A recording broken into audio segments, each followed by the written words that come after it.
Hello dear student, आज आपको VVT के आधार पर कुछ उपसंयोजन यौगिकों के नामकरण बताया जाएगा, यानी वैलेंस बॉन्ड थ्योरी, संयुक्ता आवर्त सिद्धांत के आधार पर। तो ये आपका है कोऑर्डिनेशन नंबर यानी सहसंयोजन संख्या, हाइब्रिडाइजेशन यानी उनकी जो है अतिव्यापन, अरेंजमेंट उनका कैसा वो बनेंगे आकार, और ज्योमेट्रिकल शेप यानी जो है उनका जो है ज्यामितीय संरचना कैसी है।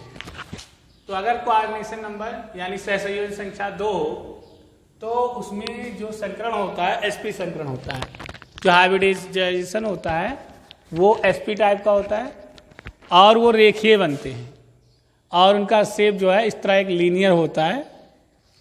अगर सहसंयोजन संख्या 3 हो तो उसमें sp2 संकरण होता है और वो त्रिकोणीय बनते हैं तथा उनका आकार जो है इस तरह ज्योमेट्रिकल शेप होता है। अगर उनकी सहसंयोजन संख्या 4 हो तो उसमें जो अतिव्यापन होता है, संकरण जो होता है हाइब्रिडाइजेशन, वो sp3 होता है और वो चतुष्फलकीय या तो होते हैं इस टाइप के और या वर्ग समतलीय होते हैं यानी इस तरह होते हैं। अगर उनका ऑक्सीडेशन नंबर मतलब जो है कोऑर्डिनेशन नंबर उपसंयोजन संख्या 5 होती है तो उसका जो हाइब्रिडाइजेशन होता है, अतिव्यापन जो होता है वो इस प्रकार का होता है sdsp2। तो ये कैसा बनता है, ये त्रिकोणीय बनता है और द्विव पिरामिडाकार मतलब 3 कोणीय और 2 पिरामिड जो है मिलकर बनाते हैं। अगर कोऑर्डिनेशन नंबर यानी उपसंयोजन संख्या 6 होती है तो उनका वो कैसे बनते हैं, अष्टफलकीय होते हैं। उनका जो निर्माण होता है वो अष्टफलकीय होती है ज्यामितीय रचना, और वो किस तरह होते हैं, D2 sp3 या sp3 D2 के मतलब टाइप के होते हैं, अष्टफलकीय होते हैं। उनकी आकृति जो है इस प्रकार होती है। इसके कुछ एग्जाम्पल हैं जो कि आपको कराया जाएगा आज।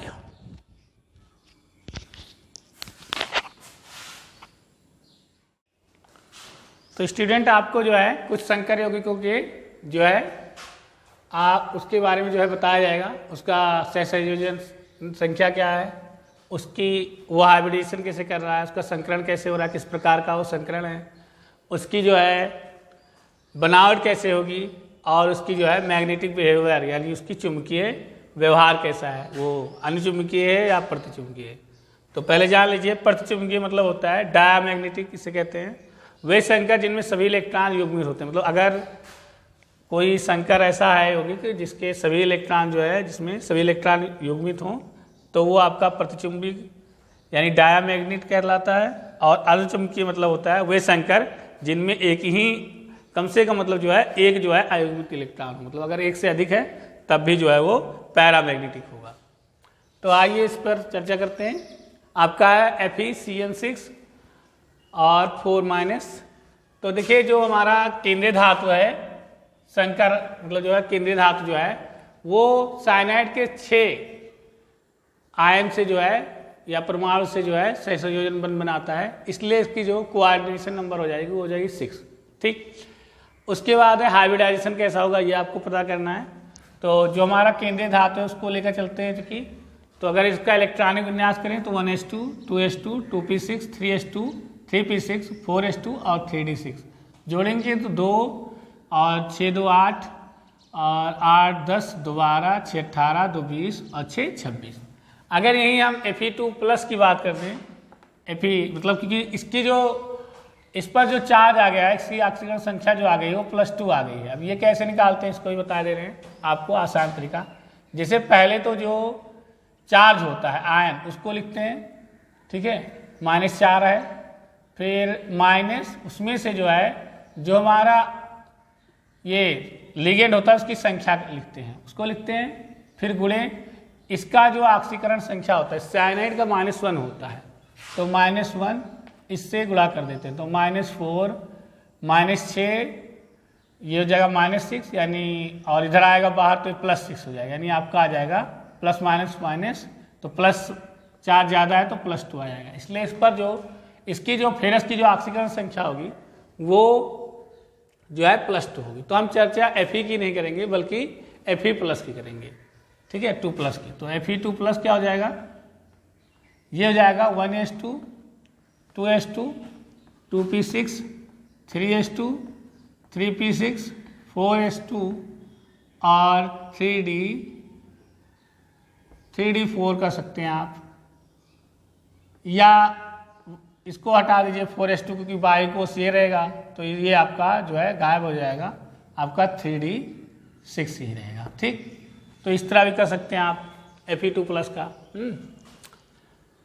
बहरहाल अब मान लीजिए आपको जैसे फेरस है, इसका आप जो है इस तरह इतना लंबा बहुत ज़्यादा हो जाएगा अगर करेंगे, तो इसका शॉर्टकट ट्रिक ये होता है कि जैसे Fe है, इसका जो परमाणु क्रमांक होता है 26 होता है, तो इसको जब आप लिखते हैं, इसका जब ऑक्सीकरण निकालते हैं तो ये हो जाएगा आपका, उल्टा कर देंगे तो D ये आपका हो जाएगा D6 6 इस पर, और S2 और आपका P जो है रह जाएगा। ठीक, तो इसका जब मतलब जो है इसको जब एडजस्ट करते हैं तो D के, चूंकि D में अधिकतम इलेक्ट्रॉनों की संख्या 5 होती है, मतलब D में अधिकतम इलेक्ट्रॉनों की संख्या 10 होती है, तो और एक ऑर्बिटल में जो है अधिकतम 2 इलेक्ट्रॉन रह सकते हैं, तो एक ऑर्बिटल में अधिकतम इलेक्ट्रॉन 10 जो है 2 रह सकते हैं, और D में अधिकतम इलेक्ट्रॉनों की संख्या होती है 10, तो 1 2 3 और एक और खाना, 4 खाने बनेंगे 5। ठीक है, क्योंकि एक जो है ऑर्बिटल, ये जो मान लीजिए एक ऑर्बिटल है, तो एक ऑर्बिटल में अधिकतम 2 इलेक्ट्रॉन रह सकते हैं, और डी ऑर्बिटल जो होता है हमारा, उसमें अधिकतम इलेक्ट्रॉनों की संख्या 10 हो सकती है, तो हमारे इस हिसाब से 5 खाने इसमें बनेंगे डी के लिए, और एस में अधिकतम 2 इलेक्ट्रॉन रहते हैं इसलिए इसके लिए एक ही खाना बनेगा, और पी में अधिकतम 6 इलेक्ट्रॉन रह सकते हैं इसलिए 3 खाने बचेंगे, sp_d। अब ठीक, अब ये हो गया, ये आपका इसको 3s कह सकते हैं।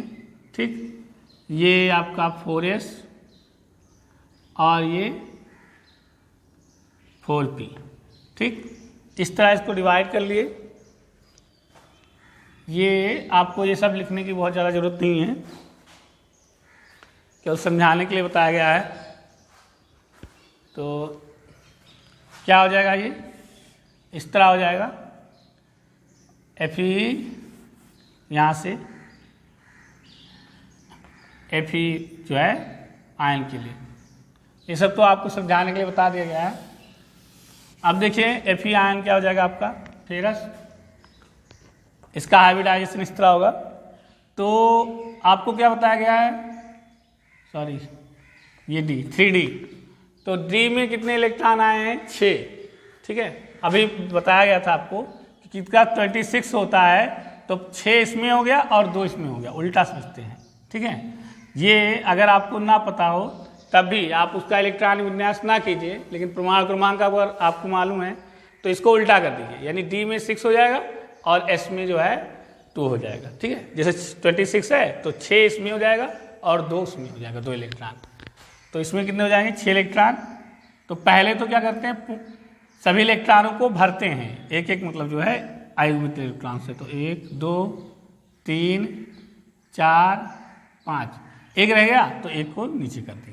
ठीक है, क्योंकि जो है उनका नियम होता है, पहले क्या करेंगे आप, जितने भी ऑर्बिटल होते हैं उन्हें इलेक्ट्रॉनों से भरते हैं, कम से कम 1 इलेक्ट्रॉन होना चाहिए, तो जब उससे अतिरिक्त होता है तो जो पहला जो ऑर्बिटल होता है उसको पूर्ण भर देते हैं, ये उनका नियम होता है। अब S में आइए, इसमें आपका 2 इलेक्ट्रॉन है, तो एक ऊपर स्पिन की दिशा और एक स्पिन की दिशा नीचे, ये हो गया आपका। अब देखिए Fe2+ आयन के लिए क्या होगा, क्योंकि फेरस की ऑक्सीकरण संख्या +2 है, तो ये तो Fe के लिए हुई ना, तो Fe2+ आयन के लिए क्या होगा, Fe+2 आयन के लिए क्या होगा, इसको बना लीजिए 1 2 3 और 5, यहाँ और यहाँ 4p 4s और 3।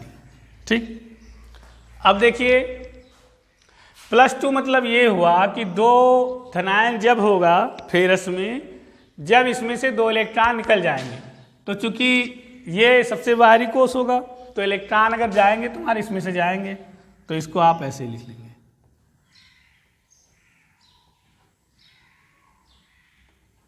ये हमारा गायब हो जाएगा। ठीक है, अब क्या होगा, जब इसका हाइब्रिडाइजेशन होगा, संकरण होगा, तो संकरण में कौन हिस्सा लेता है? जो है कम शक्तिशाली इलेक्ट्रॉन होते हैं, मतलब जैसे ये अकेले हैं, तो ये क्या करेंगे? संकरण करेंगे। तो जब हाइब्रिडाइजेशन होगा, तो हाइब्रिडाइजेशन में क्या होगा? संकरण की अवस्था में जो निम्न ऊर्जा होता है स्तर, वो उच्च ऊर्जा में ट्रांसफर हो जाता है। तो हाइब्रिडाइजेशन स्टेट में क्या हो जाएगा? Fe2+ का जब हाइब्रिडाइजेशन होगा, मतलब जब संकरण होगा, संकरण की अवस्था में क्या होगा? की अवस्था में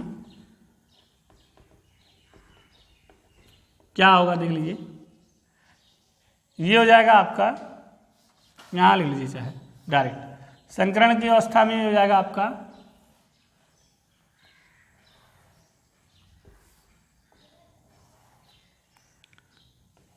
2, 3, 4 और 5, और ये 4s आपका, और ये 4p।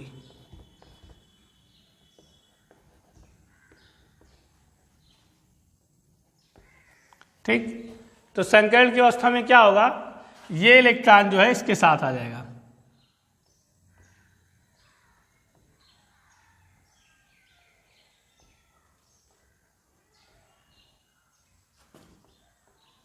तो कितने हो जाएंगे?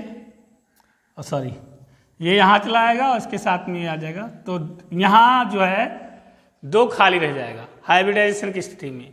तो संकरण की अवस्था में क्या हो जाएगा? 2 खाली हो जाएंगे, और इनका नाम क्या होगा? देखिए, आपके जो d ऑर्बिटल में है कितने खाली इलेक्ट्रॉन हैं? 2 यहाँ खाली हैं, 1 यहाँ खाली है और 3 यहाँ, यानी कुल मिलाकर कितने इलेक्ट्रॉन खाली हैं? 6 इलेक्ट्रॉन जो है, 6 ऑर्बिटल जो है खाली हो गए। मतलब संकरण की अवस्था में जो है 6 ऑर्बिटल आपके खाली हो जाएंगे। अगर इसका हाइब्रिडाइजेशन नामकरण करें तो देखिए कैसे करते हैं।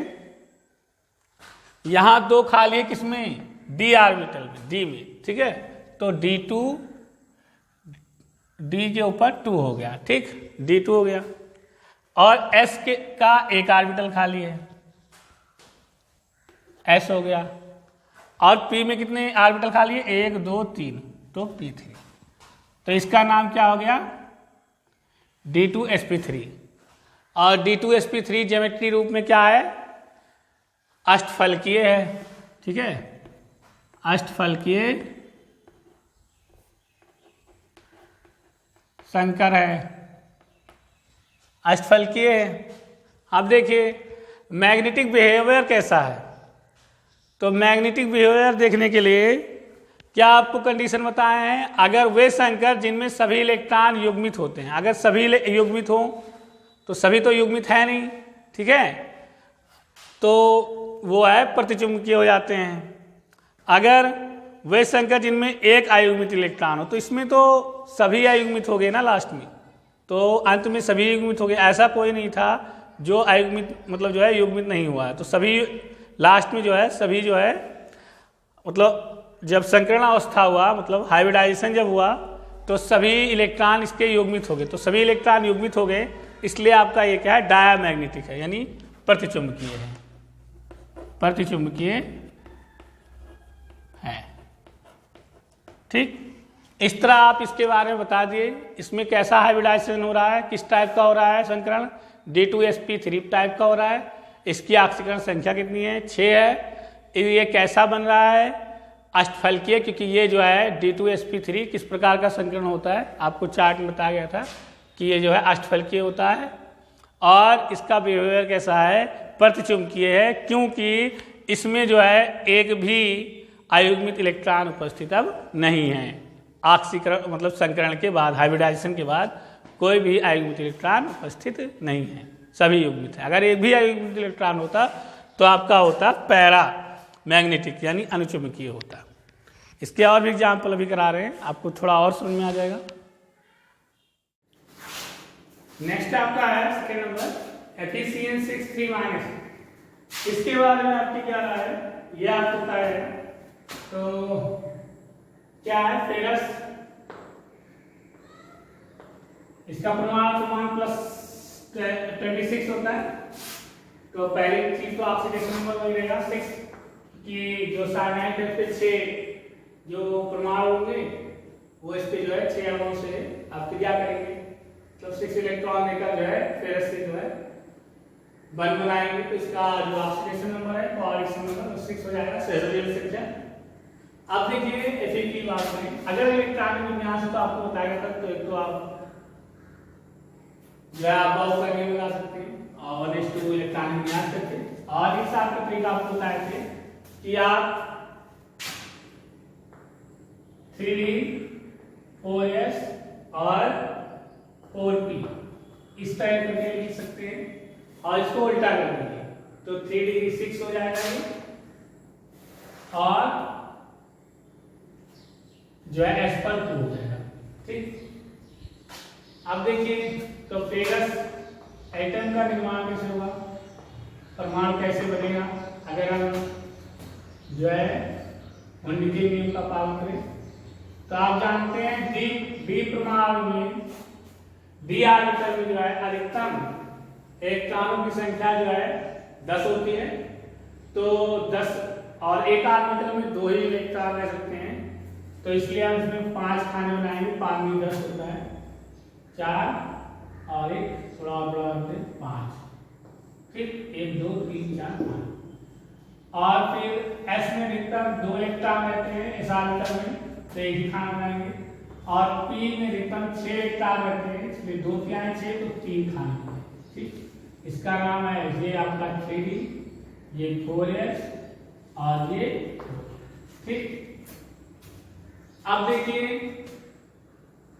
इसमें क्या है, D में 6 इलेक्ट्रॉन 6 है ना, ये जो है इलेक्ट्रॉन है, इसके साथ आपको समझ में आया हो।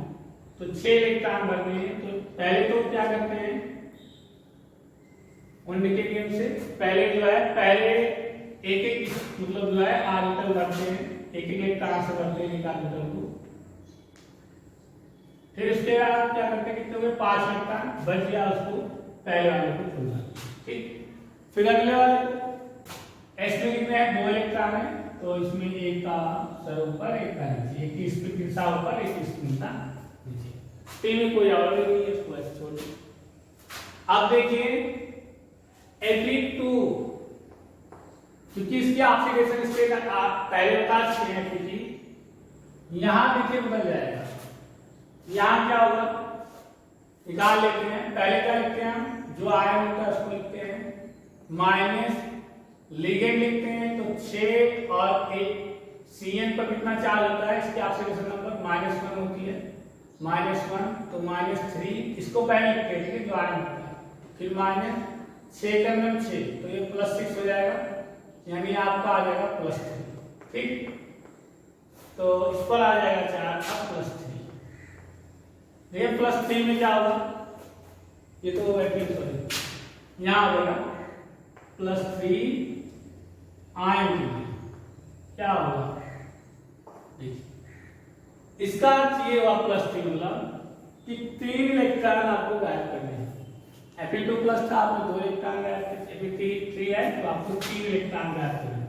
ठीक है, कि 3 इलेक्ट्रॉन निकलेंगे, 1 2 3 4 5, तो ये जैसे बनाए वैसे बना लिए। अब देखिए ये है आपका 4S, ये आपका 3D और 4P, 1 2 3 4 है, तो 4 यहाँ आपके 2 इलेक्ट्रॉन। अब चूंकि 3+ आयन लग गया है, Fe का ये समझना होता है। 3+ मतलब ये हुआ कि फेरस में से आपके 3 इलेक्ट्रॉन निकल गए, तो 3 इलेक्ट्रॉन यहाँ निकाल लिए भाई, तो 2 इलेक्ट्रॉन पहले बाहरी तरफ से निकलेंगे, ये गायब हो जाएंगे, और ये इलेक्ट्रॉन ये, तो ये हो गया Fe3+ आयन की जो है मतलब जो है एक्सप्लेन जो है। अब देखिए जब इसका अतिव्यापन करेंगे यानी हाइब्रिडाइजेशन करेंगे तब क्या होगा, हाइब्रिडाइजेशन स्टेट में क्या होगा,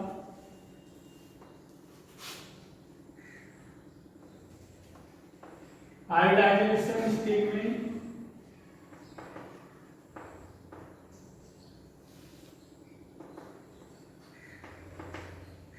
अतिव्यापन की अवस्था में, हिंदी में लिखिए, अतिव्यापन अवस्था में क्या होगा? देखिए अतिव्यापन अवस्था में क्या होगा कि जो इलेक्ट्रॉन होते हैं वो अपनी निचली कक्षा में पहुंचते हैं ऊपर से भागकर, तो क्या होगा?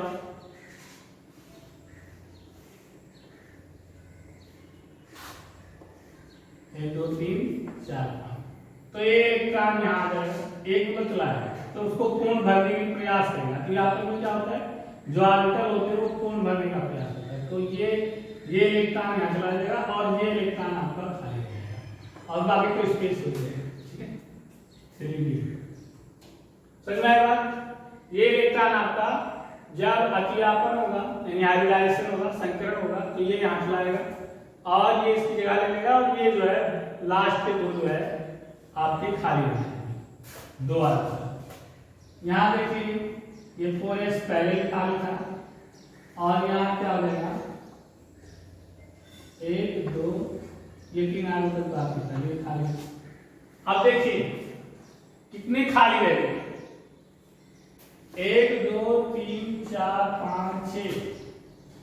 ठीक, ये जो 6 खाने खाली रह गए इसका मतलब ये भी होता है कि इसकी ऑक्सीकरण संख्या 6 है, कोऑर्डिनेशन नंबर 6 है, क्योंकि इसके जो है 6 डिब्बे खाली रह गए।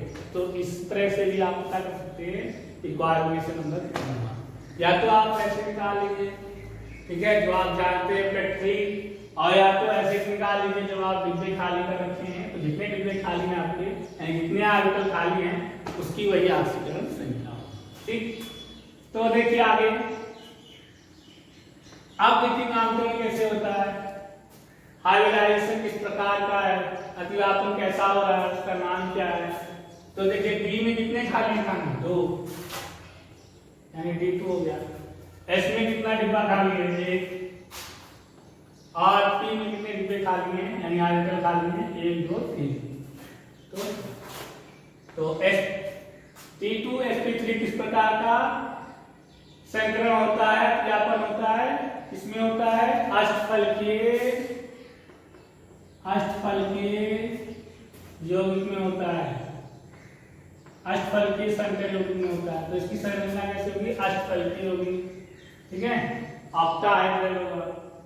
अब मैग्नेटिक व्यवहार की बात करें यानी चुंबकीय व्यवहार की बात अगर करें हम तो कैसा होगा, ये देख लीजिए, आपको प्रतिचुंबकीय के बारे में बताया गया था और अणुचुंबकीय। तो प्रतिचुंबकीय यानी पैरामैग्नेटिक में क्या होता है, एक भी जो ऑर्बिटल होते हैं वो खाली नहीं होते, मतलब सभी जो है इलेक्ट्रॉन से भरे होते हैं, उनमें 2 2 इलेक्ट्रॉन फुल होते हैं। और जो अणुचुंबकीय होता है यानी पैरामैग्नेटिक, उसमें क्या होता है कम से कम एक इलेक्ट्रॉन तो अकेला रहता ही है। तो इसमें देखिए ये इलेक्ट्रॉन अकेला रहेगा, इसलिए ये कैसा स्तंभ होगा, ये अणुचुंबकीय होगा।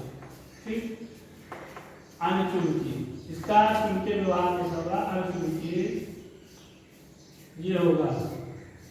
ठीक, अणुचुंबकीय होगा। तो इस तरह का आपको कोई भी रिएक्शन दे तो मेरे ख्याल से आप उसके कोऑर्डिनेशन नंबर को बता सकते हैं, उसकी हाइब्रिडाइजेशन उसमें कैसा अतिव्यापन होगा ये भी आप बता सकते हैं किस प्रकार का होगा उसकी। तो देखिए थर्ड एग्जाम्पल आपका CONH3 6 3+। तो कोबाल्ट जो आपका है केंद्रीय धातु है, सेंट्रल मेटल है। तो इसमें क्या होता है, कोबाल्ट इस पर जो है +3 चार्ज हो जाएगा, इसका जो ऑक्सीकरण नंबर होगा 3+ होगा, क्योंकि इस पर जो है ये पॉजिटिव आयन है तो इस पर भी वही सेम जो है ऑक्सीडेशन नंबर रहेगा। तो आप इसका जानते ही हैं, या तो फिर इलेक्ट्रॉनिक विन्यास कीजिए कोबाल्ट का और या तो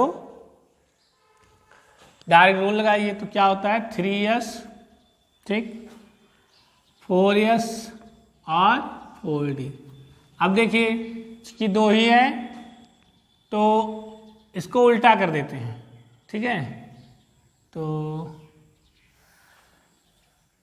3D 4s 4p, हाँ 3D, तो D पर जो उल्टा कर देंगे तो D पर 7 हो जाएगा और S पर आपका 2 हो जाएगा। ठीक, ये हो जाएगा आपका जो है इसका इलेक्ट्रॉनिक विन्यास लास्ट के 3 पार्ट। अगर इसको बनाएं, कोबाल्ट एटम को हम बनाएं परमाणु को, तो कैसे बनेगा? D में 5 खाने, क्योंकि D जो आपका होता है D ऑर्बिटल, उसमें अधिकतम 10 इलेक्ट्रॉन ले सकते हैं, तो 5 ऑर्बिटल होने चाहिए। 1 2 3 4 5, S में केवल एक ही, और ये 4p और P में 3, क्योंकि अधिकतम P में 6 इलेक्ट्रॉन रहते हैं। ये आपका 4s और ये 3D। ठीक, अब देखिए क्या होगा, 3D 4s 4p, तो D में अधिकतम जो है, D जो आपका होता है कोष, उपकोष, उसमें अधिकतम 10 इलेक्ट्रॉन होते हैं सेल में, सब सेल में, और कितने ऑर्बिटल हो सकते हैं उसमें? 5 ऑर्बिटल हो सकते हैं। और S सब सेल में केवल 1 ऑर्बिटल रह सकता है, क्योंकि अधिकतम 2 इलेक्ट्रॉन रहते हैं। ऐसी P में जो है 6 अधिकतम इलेक्ट्रॉन रह सकते हैं, यानी 3 ऑर्बिटल होंगे। अब CO एटम के लिए हो गया। अगर आयन की बात करें, कोबाल्ट आयन की, 3+ आयन की, तो क्या होगा? इसको कैसे लिखते हैं आयन को? इसकी संरचना कैसी होगी? 1 2 3 4 और 1 5। यहाँ अकेला ये, इसको 3 बार। ठीक, 4p 4s और 3D। ठीक, तो हुंड का नियम क्या कहता है? पहले शुरू के इलेक्ट्रॉनों को भरिए, तो इसमें 7 है D में, तो 1 2 3 4 5 6 7। ठीक, तो 2 ऑर्बिटल तो इसके पूर्ण भर गए और बाकी जो 3 रह गए थोड़े थोड़े भरे। और S में कितना है? 2 इलेक्ट्रॉन है, तो ये और ये। ठीक, सॉरी, ये तो काम ऊपर करना था।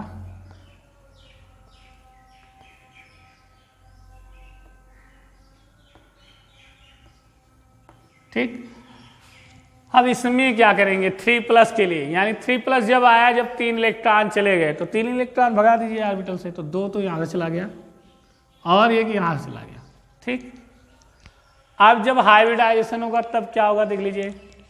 अतिव्यापन की स्थिति में, अतिव्यापन की स्थिति में हाइब्रिडाइजेशन तब क्या होगा? तो इलेक्ट्रॉन जाकर अपने बगल वाले इलेक्ट्रॉन में, जो निम्न कोष में होगा, उसमें चला जाएगा, ज्यादा शक्तिशाली वाले में, तो ये यहाँ आ जाएगा। क्या हो जाएगा?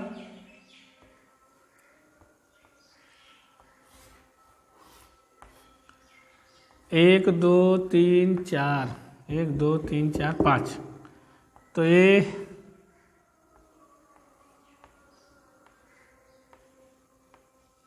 क्या होगा? ये यहाँ आ जाएगा। ठीक है, और बाकी 2 खाली हो जाएगा। यहाँ ये खाली है और यहाँ इसके 3 खाली है। 4p 4s और आपका 3D।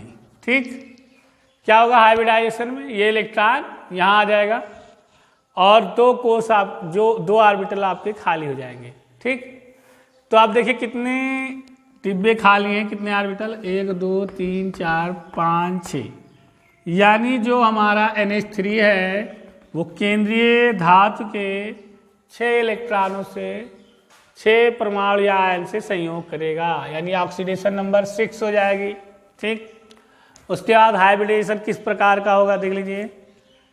2 डिब्बे D में खाली है तो D2 हो गया, 1 डिब्बा S में खाली है यानी S हो गया, और 3 P में खाली है यानी P3 हो गया। ठीक, यानी किस प्रकार का ये संकरण है? अतिव्यापन है D2sp3। ये और D2sp3 किस प्रकार के अतिव्यापन किस में होता है? अष्टफलकीय संकर में होता है। तो उसकी संरचना कैसी होगी? अष्टफलकीय होगी, ऑक्टाहेड्रल। ठीक। और मैग्नेटिक बिहेवियर कैसा होगा, आपको बताया गया था, अगर अतिव्यापन के बाद, हाइब्रिडाइजेशन के बाद एक भी इलेक्ट्रॉन खाली ना हो, यानी सभी पूर्ण भर जाएं, तो होता है प्रतिचुंबकीय। अगर एक भी खाली रह जाए, एक ही इलेक्ट्रॉन किसी ऑर्बिटल में रह जाए, तो उसको कहते हैं अनुचुंबकीय। तो इसमें चूंकि एक भी ऐसा ऑर्बिटल नहीं है जिसमें एक इलेक्ट्रॉन हो और जो है वो सब भरे हैं, तो इसलिए ये क्या होगा, प्रतिचुंबकीय होगा। ठीक। मेरे ख्याल से आज का क्लास आपको अच्छा लगा होगा। Thank you. लाइक कमेंट करना ना भूलें।